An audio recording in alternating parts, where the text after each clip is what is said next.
नमस्कार मंडळी, जीवन अधिग्राम चॅनलवरती तुमचं सहर्ष स्वागत करत आहेत। तसेच मित्रांनो, आपले महाराष्ट्राच्या आराध्य दैवत श्री छत्रपती शिवाजी राजांच्या पदस्पर्शन झालेल्या रायगड भूमीमध्ये तुमचं सर्वांचं जीवन मनापासून स्वागत करत आहे। मंडळी, आज आपण आलेले आहे व नेरे गावामध्ये मुंबईमधील एक प्रसिद्ध गाडा मालक त्यांच्या दावणीवरती आलेले आहे। आपण मुलाखत घेणार आहोत सरपंच बैलाची आणि स्वामी बैलाची। मित्रांनो, हे ना मुंबईमध्ये नावारूपाला आलेले नंदी आहेत। तर थोडक्यात आपण दादांशी संपर्क साधणार आहोत आणि चर्चा करणार आहोत सरपंच बैलाबद्दल। नक्कीच तुम्ही शेवटपर्यंत बघा ही मुलाखत कशा प्रकारे होते।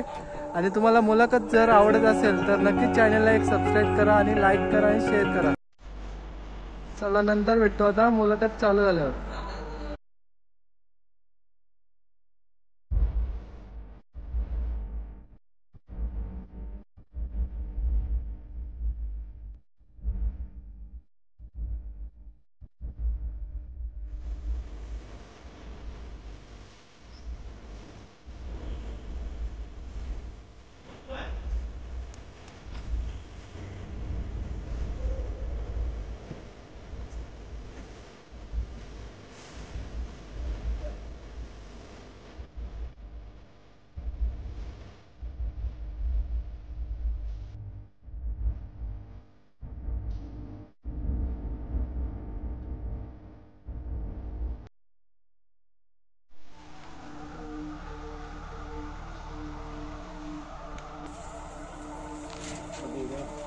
दादा नमस्कार।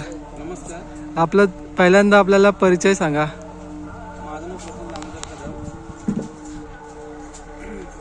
सरपंचचे मालक सुरेश शेठ पाटील। दादा, आपल्या सरपंच बैलाची कुठून खरेदी केली आणि कशी काय झाली ते पहिल्यांदा सांगा आम्हाला, कारण की बरेच जणांना माहिती पाहिजे। कारण की सरपंच कुठून घेतला, नक्की कुठून सुरुवात झाली? सरपंच आम्ही पुण्यामधून घेतलेला आहे आणि हा आदात असतानाच घेतलेला आहे। खूप छोटा 13-14 महिन्याचा असेल, 13-14 महिन्याचा असेल।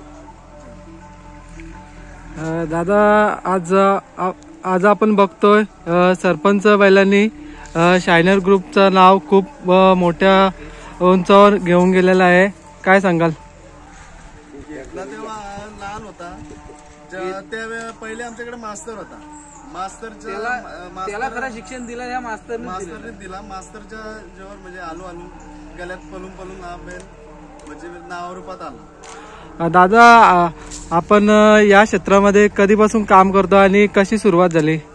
आम्हाला खूपच वर्ष झाली त्या क्षेत्रामध्ये। लहानपणापासून आम्हाला हा शौक होता, लहानपणीच आम्ही त्याच्या मागे होतो।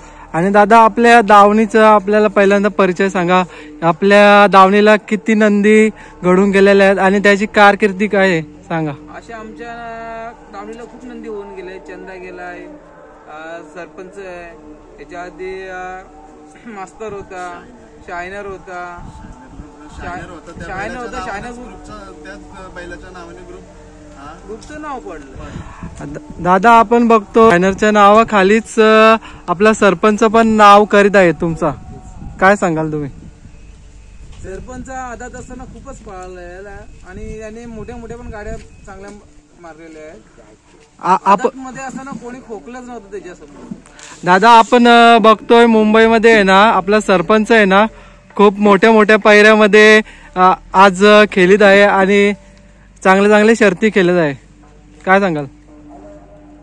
आम्ही पहिलं भेटतात तसं बैल पळत असतो, कारण की त्याला पायऱ्या जसं चांगला होईल तसं बैल पळते। आता पुढचं नियोजन जसं बैल भेटेल तसं मोठी गाडी आम्ही करणारच आहोत।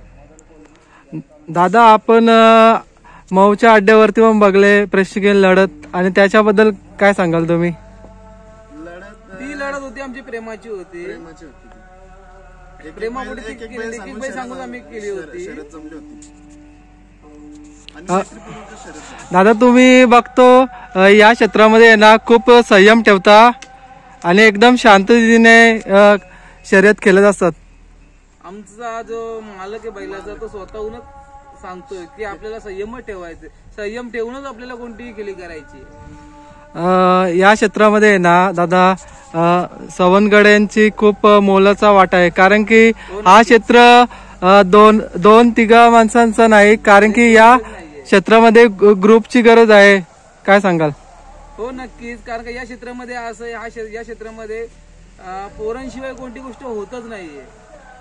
जेवढी पोरं असेल तेवढी क्षेत्राला मजा पण असते.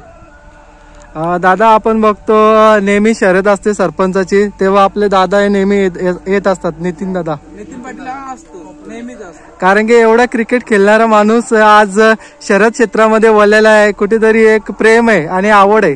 खरी गोष्ट आहे ना. हल्ली पोरं काय करतात बघा, क्रिकेट सोडून जो तो शर्यतींच्याच मागे लागलेला. तर राजू दादा टाटरे हा पण सुद्धा दावा हॉस्पिटलला असतो, तो सुद्धा शर्यतींना हमेशा असतो.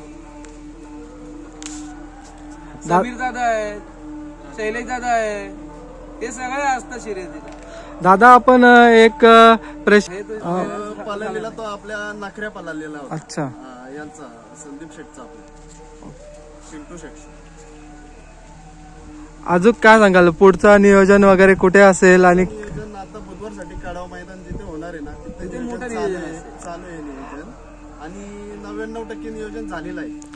दादा आपल्या सरपंच बैलाची खासियत काय? कोणत्या खांदी पळवतो आणि काय सांगाल तुम्ही? सरपंच बैलाची खासियत अशी दोन्ही साईड आतून पळतोय.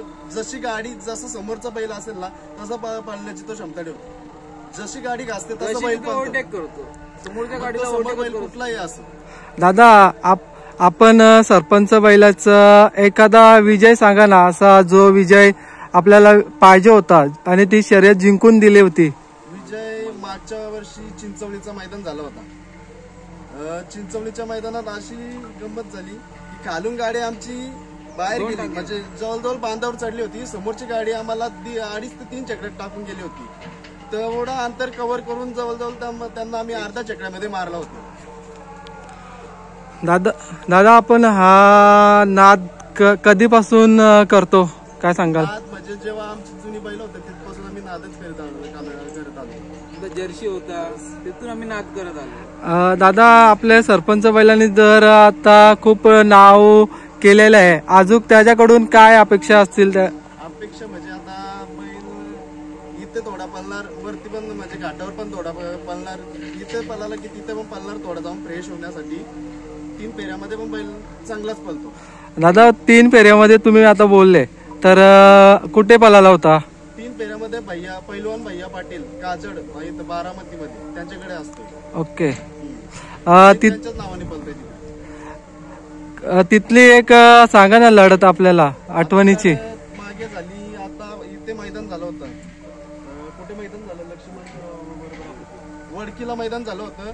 लक्ष्मणराव बरोबर लक्ष्मणराव आमच्या गटात होता. लक्ष्मणरावचा म्हणजे त्यांनी पराभव केला होता. दादा आपण नंदीची आहे ना फिटनेस खूप चांगली आहे, त्याच्या मागचं राज काय आहे नक्की? त्याच्या मागचं राज हे आहेत आणि पैलवान भैया पाटील आहेत. याचा आपला डेलीचा रुटीन वगैरे कसा असतो? ते सगळं त्यांच्याकडे सराव असते. हप्त्यातून एकदा पवनी वगैरे काही सगळं काय असते त्यांच्याकडे. दादा तुम्ही काय सांगाल सरपंच बैलाबद्दल? एवढं तुम्ही एक प्रकारचं जवळच बोललं तरी चालेल, कारण की धुळ्यापासून ते सर्व वॉकिंग झालं, डाईट झाली पूर्ण तुम्हीच बघता. काय सांगाल तुम्ही? हा याचा स्वभाव कसा आहे?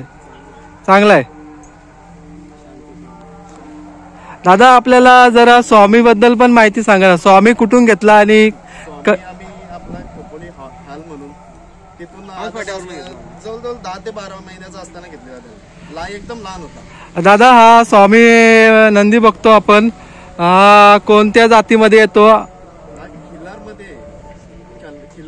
खिल्लारमध्ये. दादा याची शर्यत वगैरे झाली का मुंबईमध्ये? आम्ही एकदा मागच्या वर्षी पळवला त्याला. गाडी पडली होती पण चांगला पळतो. म्हणजे तेवढा काही सराव वगैरे काही नव्हता त्याला. गाडी आमची त्या फाटीमध्ये गेली. सराव नसल्या कारणामुळे एकदम लहान पण होता त्यावेळी तो, त्यामुळे ते तसं झालं होतं. यावर्षी त्याला काही एवढा पळवला नाही. आजारी पण होता मध्ये. आता तो कव्हर झालाय तो. दादा आपण बघतो लंपी सारखा एक भयानक आजार बोलला तर त्याच्यामध्ये नंदी अनेक दगावले आहेत. आपण पाहिले असतील मोठे मोठे नंदी. तर त्या त्या आजाराच्या ह्याच्यावर तुम्ही कशा प्रकारे ठेवलं होतं? त्यासाठी खूपच मेहनत घेतली आहे. अक्षय असेल, सूरज असेल, नितीन असेल, सगळ्या पोरांनी सगळ्या पोरांनी एवढी मेहनत आणि घेतली आहे. परिस्थिती कुणाल असेल, वाईट होती परिस्थिती, खूप वाईट परिस्थिती होती पहिल्याची, पण त्याच्यातून सुद्धा तो वाचलाय. जाम मजा. याला कधी आता मैदानामध्ये काढणार आहे स्वामीला? मैदानामध्ये आम्ही त्याला सरपंच सोबत नेतोच. बघू आता पहिरा पायरा करून त्याची गाडी आम्ही जमवणार आहेत, आता पळवणार आहेत त्याला. आता इथे जवळपास इथे मोहला गाड्या जमून होतात, तेव्हा त्याची गाडी जमवू आम्ही. आणखीन आपण बोलतो सुट्टी मेकरची पण खूप मोलाची भूमिका आहे, कारण की अक्षय गायकर आहे, नितीन पाटील आहे, गौरव पाटील आहे, हे नेहमी आमच्या ग्रुप मधली पोरं आहेत. ती गाडी जमली का बरोबरच असतात, सगळी सोबत असतात. दादा या क्षेत्रामध्ये आहे ना खूप शांत दिमाग ठेवावा लागते, कारण की एखादी गाडी हार किंवा जीत होते तेव्हा खूप असते. आमचा मालकच शांत संयमाचा आहे आणि नेहमी आम्हाला तीच हे करत असतोय. कोणाला बोलून पण देत नाही पुढे. जेवढा शांत तुम्हाला करता गाडी येईल विजय तेवढं झाली तरी आम्हाला जल्लोष करून देत नाही. सुद्धा देत नाही. दादा आपण पैसे तर भरपूरच कमवतो, पण नाव आणि एक मानाचा एक गुलाल असतो, त्याच्याबद्दल काय सांगाल तुम्ही? नाव आमचं यांनी कायम ठेवलेलं आहे आमचं जपून, आणि पुढे पण ठेवणार. हीच अपेक्षा आहे त्याच्याकडून, बस दुसरं काही नको. धन्यवाद दादा माहिती दिल्याबद्दल, आणि वेळात वेळ काढून तुम्ही आम्हाला माहिती दिलेली आहे, आणि माझ्यासारख्या एक छोट्या युट्यूबरला एक सुवर्ण संधी दिली. दादाचं पण धन्यवाद बोलतो. हे बघा आपले दादा लोक, नितीन दादा पाटील, आणि याच दादांनी आपल्याला बोलवलं होतं आज दावणीवरती. दादा धन्यवाद.